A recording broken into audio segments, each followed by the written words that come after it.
গুরুর ব্রহ্মা গুরুর বিষ্ণু গুরুর্দেব মহেশ্বর গুরুরেব পরম ব্রহ্মা তস্मै শ্রী গুরবে নমঃ। প্রিয় পরমের রাঙা রাতুল চরণে আমার অনন্ত অনন্ত কোটি প্রণাম জানাই। পরমারাধ্যা জগজ্জননী পরম পূজনা শ্রী শ্রী বর্মা শ্রীচরণে আমার অনন্ত অনন্ত কোটি প্রণাম জানাই। পরম পূজ্যপাদ শ্রী শ্রী বরদা শ্রীচরণে আমার অনন্ত অনন্ত কোটি প্রণাম জানাই। পরম পূজ্যপাদ আচার্য দেবদাদা শ্রীচরণে আমার অনন্ত অনন্ত কোটি প্রণাম জানাই। ইষ্ট পরিবারে প্রত্যেক জনা শ্রীচরণে আমার অনন্ত অনন্ত কোটি প্রণাম জানাই। যজন যজন পর্বে উপস্থিত আমার সকল ইষ্টপ্রাণ দাদা মায়েদের আমার অন্তরের আনন্দিত জয়গুরু জানাই। পরম দয়ালের অপার দয়ায় আশা করি আপনারা সকলে খুব ভালো আছেন। পবিত্র শ্রাবণ মাসের মহা আনন্দে আপনারা সকলে প্রিয় পরমকে নিয়ে নামময় হয়ে আছেন। আমিও পরম দয়ালের অপার দয়ায় ভালো আছি এবং এই পবিত্র শ্রাবণ মাস এবং পবিত্র ভাদ্র মাস সব মাসেরই যে একটা পরম আনন্দ, সেই আনন্দ আমরা সকলে ভাগ করে নেব বলে সেই প্রার্থনা পরম দয়ালের রাঙা রাতুল চরণে রাখছি। এবং পবিত্র শ্রাবণ মাস আমিও খুব আনন্দে এই মাসটি সুন্দরভাবে প্রত্যেক বছর এই মাসগুলো আসে আমাদের পরম আনন্দে মাস, এভাবেই পরম আনন্দে কাটিয়ে আসছি প্রভুর অপার দয়ায়। এবং আগামীতেও আমরা এভাবে পরমানন্দে তাঁকে নিয়ে তার গুণকীর্তন করে আমাদের এই সুন্দর সুন্দর মাসগুলো কাটিয়ে যাব এবং সবসময় আমরা ভালো থাকব। আজ একটি ঘটনা আপনাদের সকলের মাঝে শেয়ার করে নেওয়ার চেষ্টা করছি। আমার জন্মদাতা, আমার পিতা, আমার পিতৃদেব, তার জীবনে তার কলেজ লাইফের একটি ঘটনা, যে ঘটনাটি আপনারা সকলে শুনলে আপনারাও কিন্তু খুব আনন্দ লাভ করবেন এবং বুঝতে পারবেন যে পরম দয়ালের যে নামের কি শক্তি, এবং তার প্রতি অটুট বিশ্বাস রেখে যদি চলা যায় তাহলে কিভাবে সকল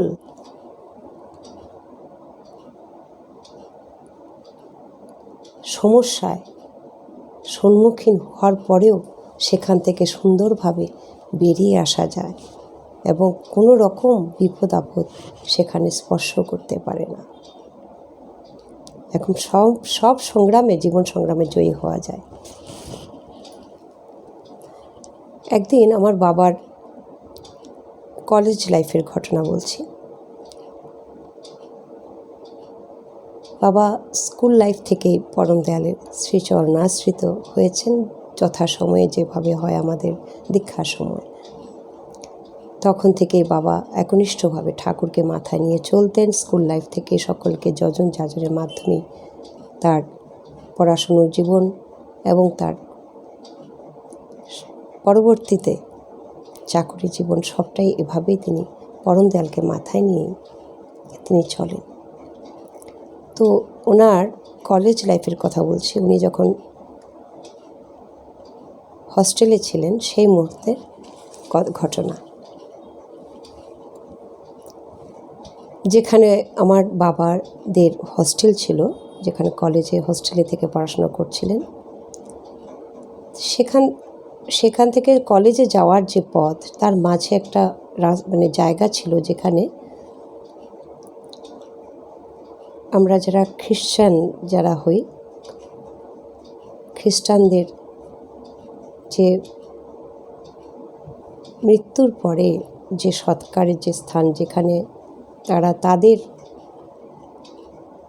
মতানুসারে যেভাবে অন্তিম ক্রিয়াদি সম্পন্ন করেন,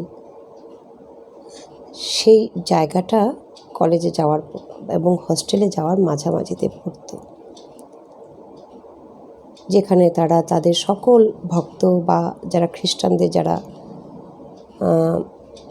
খ্রিস্টান ধর্মাবলম্বী যারা বা সেই মতের অবলম্বন করে যারা চলেন, তাদের সৎকার বা তাদের অন্তিম ক্রিয়াদি সেখানে হতো। সেই জায়গাটির মাঝামাঝিতে যাতায়াতের পথেই পড়তো সেটা। তো প্রচুর দিন এমন হয়েছে হোস্টেলে বাকি যারা বন্ধু বান্ধবরা, যারা স্টুডেন্টরা আছে, তারা রাত্রিতে পড়াশুনো করে টিচারের ঘর থেকে আসার পথে নানান সময়ে তারা কিন্তু সেই রাস্তা দিয়ে যাতায়াত করতে বাধ্য হতো এবং তারা বিভিন্ন রকম অশুভ ইঙ্গিত, অশুভ শক্তির নানান রকম একটা প্রভাব বা অশুভ শক্তির কোনো রকম ক্ষতি করার প্রচেষ্টা, এমন কিছু তারা অনুভব করেছেন। নানান রকম ভয় ভীতির মধ্য দিয়ে তারা সেখান দিয়ে যাতায়াত করতেন।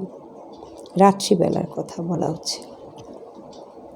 তো অনেক দিন বাবাকে ওনারা বলছেন এ কথা, বাবা সে কথাটা নীরবে শুনলেন, কোনো রকম কোনো কিছু সেটাতে রেসপন্স না করে চুপচাপ শুনলেন।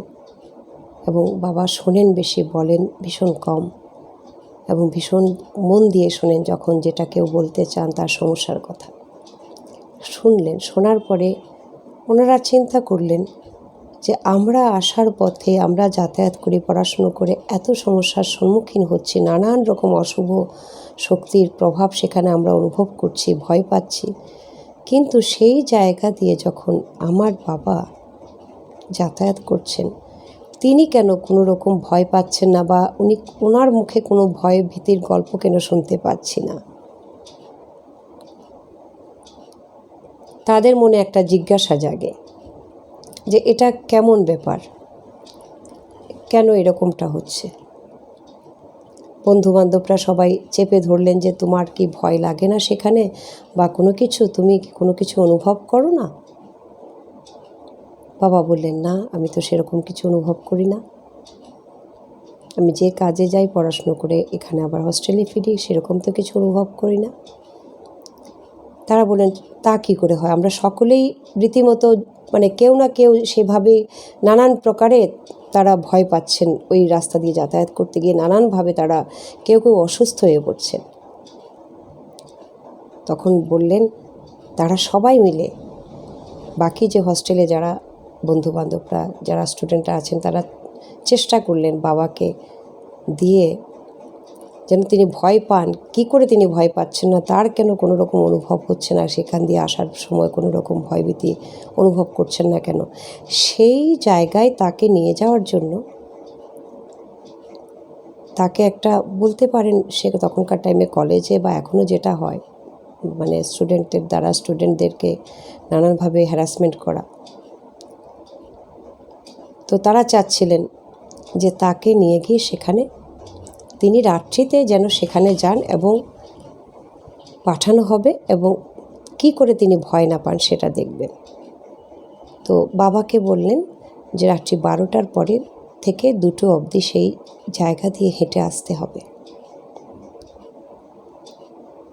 এটা সবাই মিলে, হোস্টেলে স্টুডেন্টরা সবাই মিলে এটা প্রেশার ক্রিয়েট করলেন। বাবা হাসি মুখে বাবা বললেন, নো প্রবলেম, ঠিক আছে, 12টার পর থেকে 2টোর ভেতরে সেখান দিয়ে তোমাকে হেঁটে যাতায়াত করে আবার হোস্টেলে ফিরতে হবে।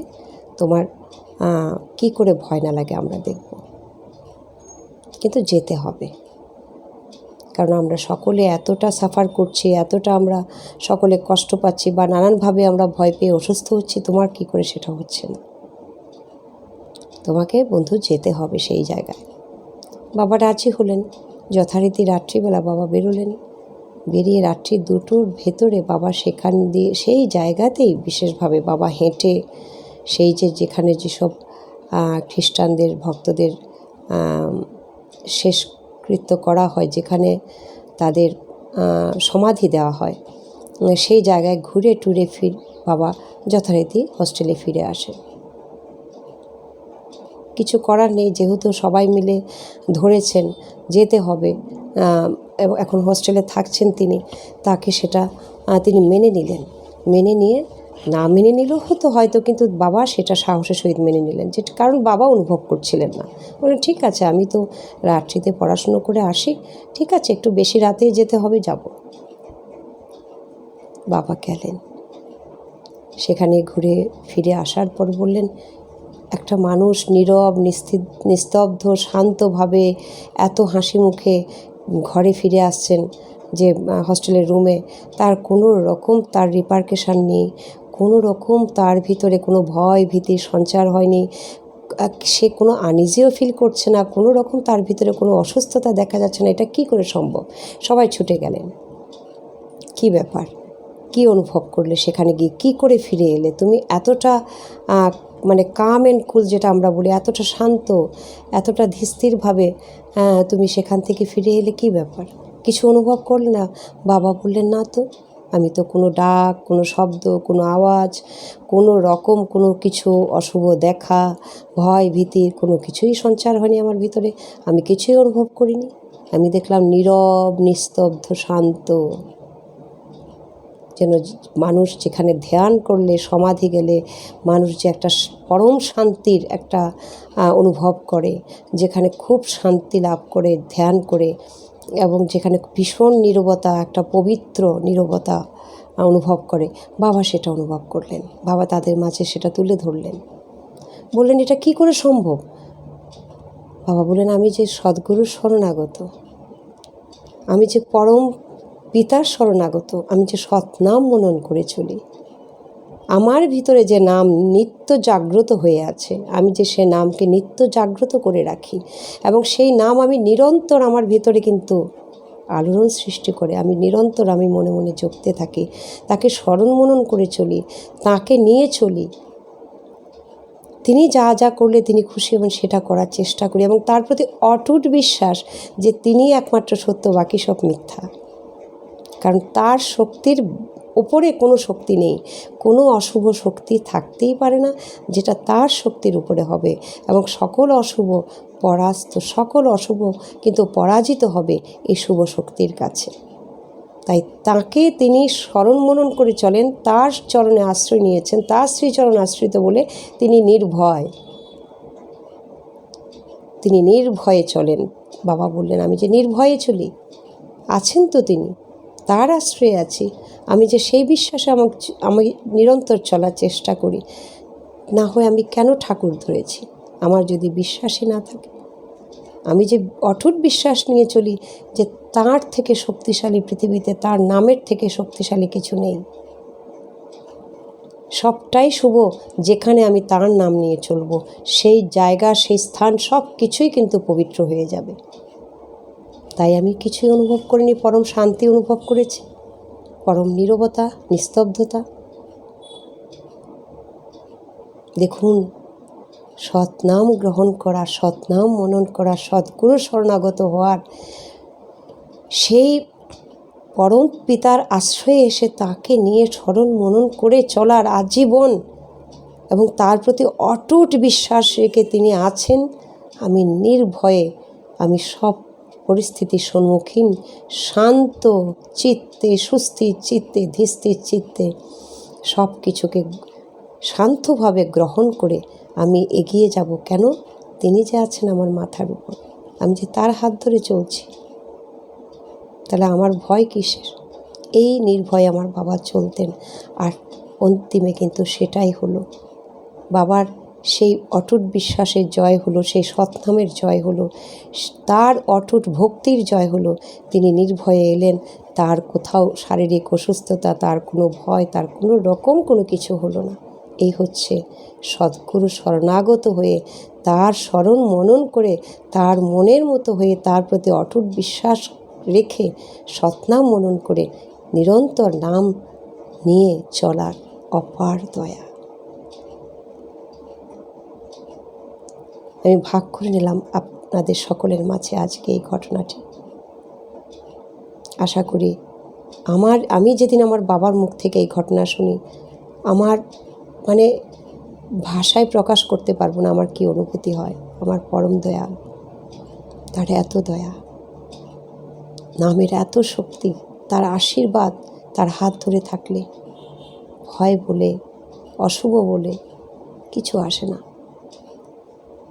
আর তাকে পেলে সব পাওয়া হয়, আর তাকে পেতে গেলে সব কিছুতে থেকেও মনটা তাতে ন্যস্ত করে শুধু তোমাকে চাই প্রভু, আর কিছু চাই না। তুমি এই আমাদের জীবনের সব কিছুর মালিক, তুমি আছো তাই সব আছে, আর তুমি ছাড়া সব কিছু বৃথা।